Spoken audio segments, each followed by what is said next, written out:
Поздрав до сите, Жаре од Дивината тука. Се уште како еден маркетинг агенција сме work from home, значи си работиме од дома, јас во случајов работам од двор. И забележувате дека не се бричам редовно.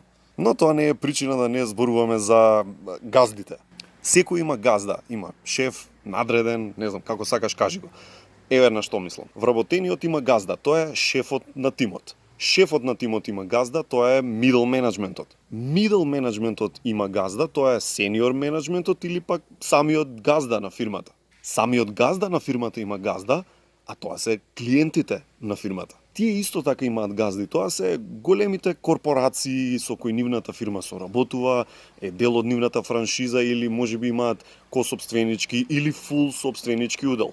Тие пак корпорации се дел од уште поголеми конгломерати и така натаму се додека не стигнеме до тие финални 0,0001% луѓе кои немаат газда. Или само така мислиме? Како и да е, овој процес прави некои работи да се слични или исти за секого. И прави да постојат некои постулати од кои едноставно нема бегање. Значи секој кој мисли дека може да избега од истото, порано или подоцна е соочен со неуспех. Овде зборувам за маркетинг агенциите, како некој кој работи во маркетинг агенција, но истото важи за било која услужна дејност. Иако маркетинг агенциите се B2B, исти овие параметри важат и за B2C компании, бидејќи на крајот на денот второто B во B2B важи за бизнисите кои всушност се клиентите. Така што му доаѓа едното исто. Клиентите доаѓаат во секакви форми и со секакви карактери. Сепак заедничко за сите е дека тие се газди. И тоа е исклучително важно јасно да се знае. Далеку од тоа дека некој треба да се изживува врз некого или нешто, постојат и одлични газди и не се сите лоши газди. Со газдата ти можеш да си и најдобар пријател. Во еден на еден имаме клиенти со кои си одиме на слави, на имендени, на свадби, на не знам што уште не. Клиенти што на акаунтот му се јавуваат за совети од секаков можен тип, во однос не само на работењето на фирмата, туку и совети од друг карактер, како на пример во кој училиште да го запишам детето или не знам каков подарок да ја купи клиентов на сопругата, значи секакви работи.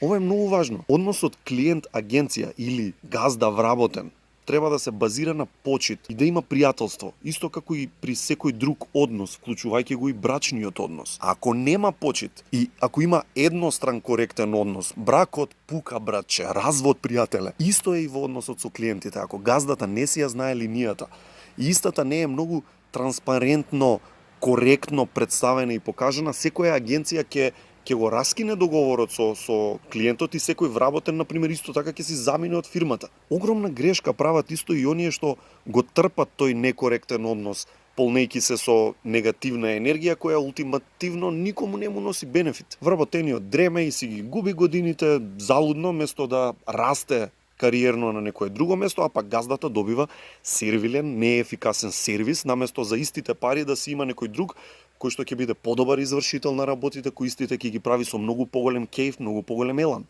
Клучно во сето ова е да се влечат лекции. Ние како агенција, например, сме биле и во такви токсични врски со клиентите, но откако повеќе пати сме сгрешиле, сме ја научиле лекцијата. Со некои такви клиенти дури сме раскинале и договори, што во моментот кога тоа се случило ни се чинело како загубарски потек, но експресно сме се увериле дека сето тоа е сосема спротивно. Токму тие лекции и лоши искуства довеле до тоа учење на работите што сега ни овозможува поголемиот дел од нашите кор клиенти да се со нас долги години и да го имаме оној прекрасен однос на взаемна почит, пријателство со кој растат сите. Значи и ние како агенција, но и тие како наш клиент. Ме интересира како е во вашата фирма, какви се газдите, какви се клиентите, какви се вработените, што вие сте научиле низ времето и годините. Пишете коментар или пишете ми мејл на zare@1na1.mk каде сум достапен во секое време. Ви благодарам и одиме напред.